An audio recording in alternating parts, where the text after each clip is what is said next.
Good morning. I am 3 minutes earlier today. You know the drill. If you're watching in recording, you can fast forward to the beginning of the actual practice or stay with us through our hellos.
Good morning, Mary.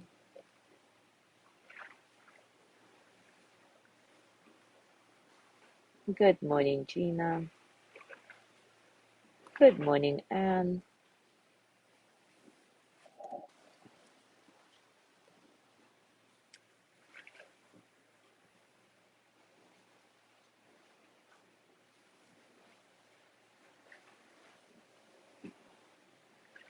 Good morning, Jean.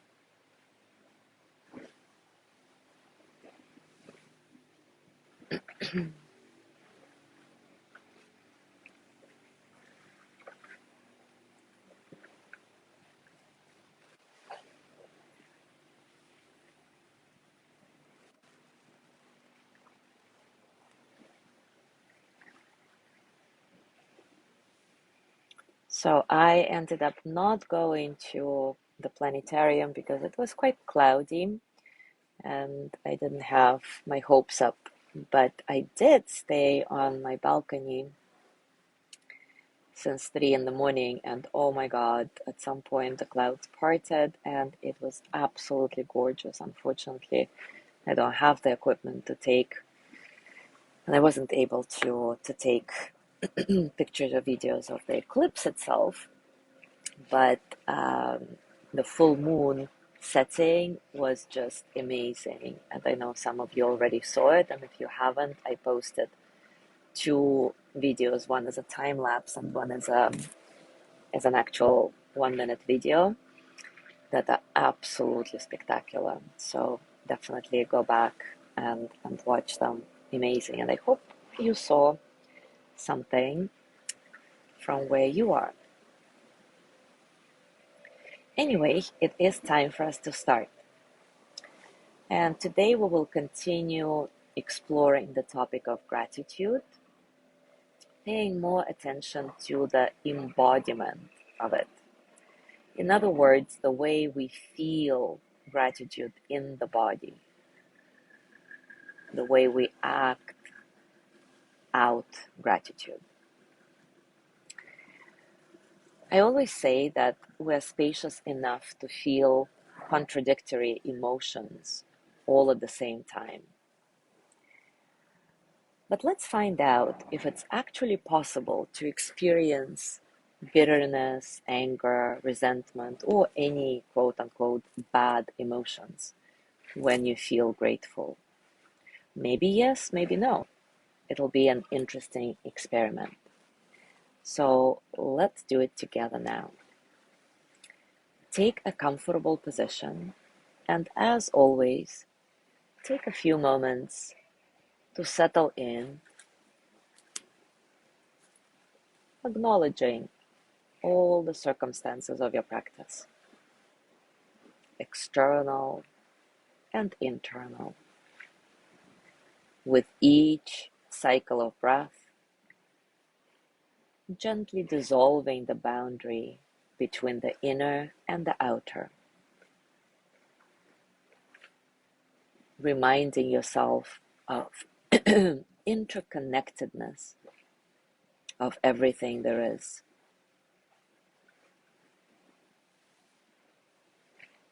Oneness.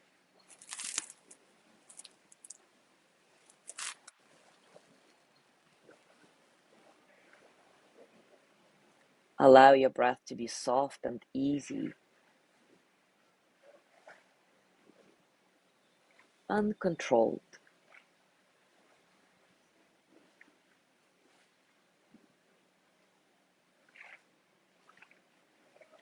And let this easy breath be your invitation to bring effortlessness, ease into your body, mind, and heart.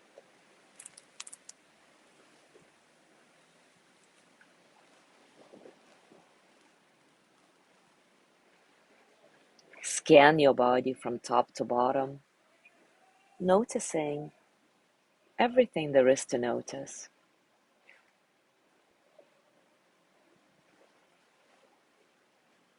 And with each exhale, see if you can gently allow yourself to soften a bit, release tension, lean into the support of the earth.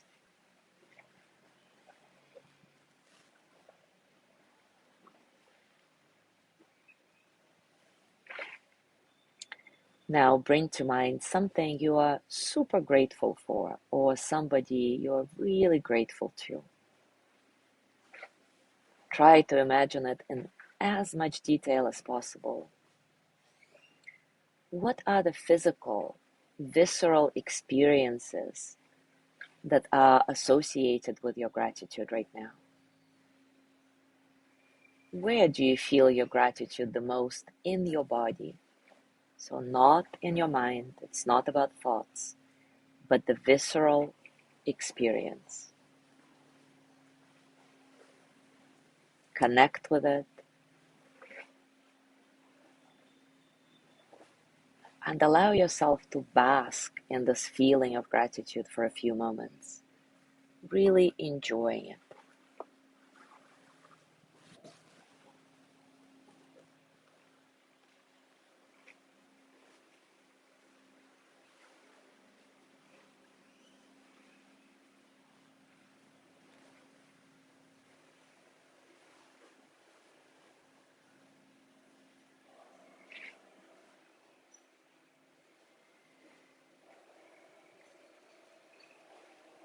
And now, as you're connecting to this feeling and visceral experience of gratitude in your body, bring to mind a situation or a person that makes you feel usually bitter, angry, resentful, frustrated.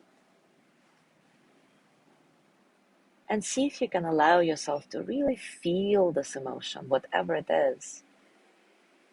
This person or this situation is really triggering for you. Ugh.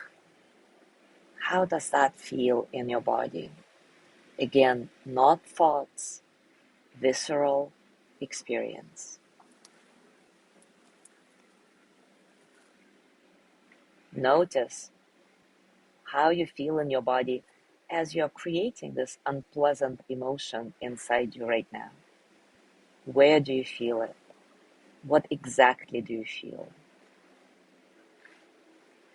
What are the physical sensations that occur as you experience this unpleasant emotion?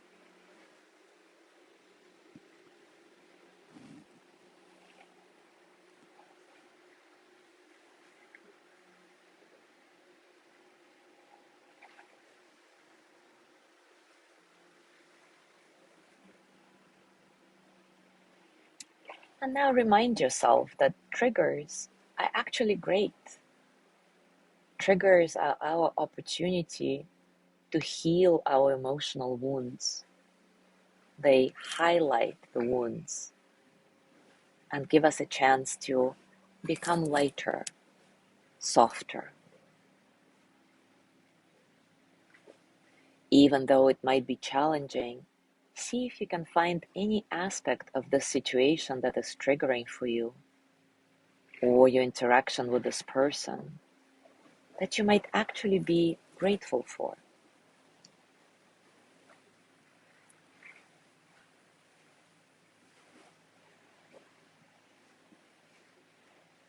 What is it that this trigger might be highlighting for you? What is it that it might be helping you heal? Can you be grateful for this healing process, for this opportunity, even though it's painful?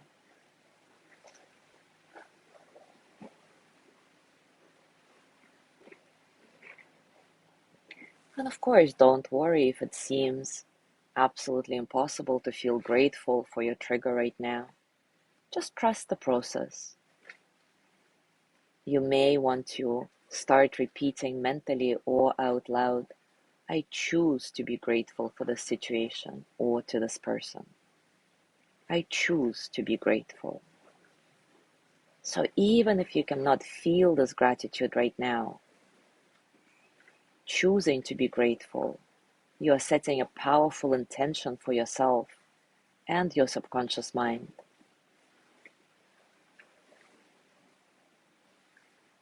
So that your system starts working in that direction.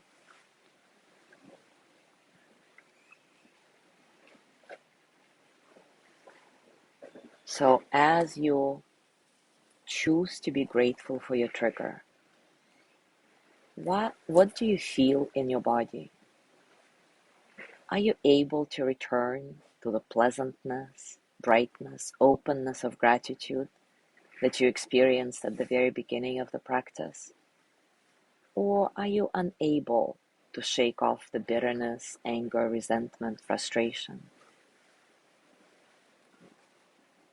And as you explore this, remember it's just an experiment. Not being able to experience gratitude for your triggers does not mean you're a terrible person. And trust me, if you do set this intention, I choose to be grateful for whatever it is that's triggering you, your subconscious will eventually find many reasons for this gratitude and communicate it to your conscious mind. All you need to do is be patient with yourself and trust the process.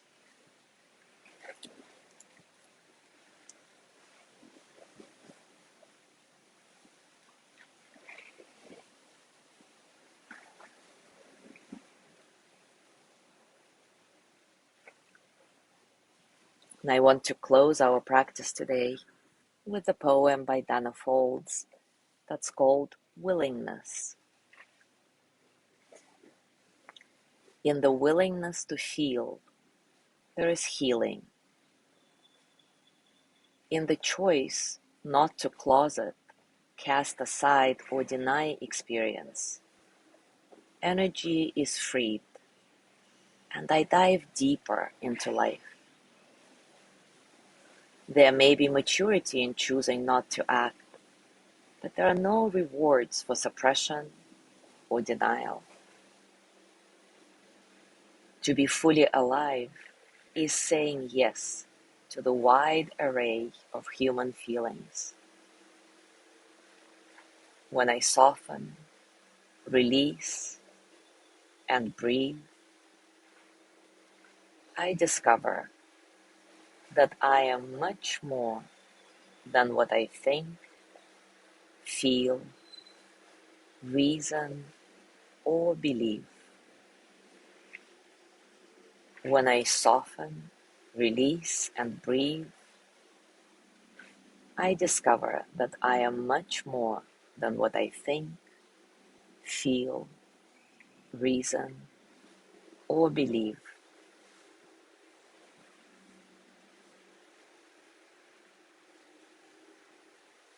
As you go through your day today, notice when you are grateful and try to register what's happening in your body in those moments of gratitude. And perhaps allow yourself to linger in these grateful moments just a little longer than usual. Enjoy. Thank you so much for being here. Have a beautiful day, and I will see you tomorrow.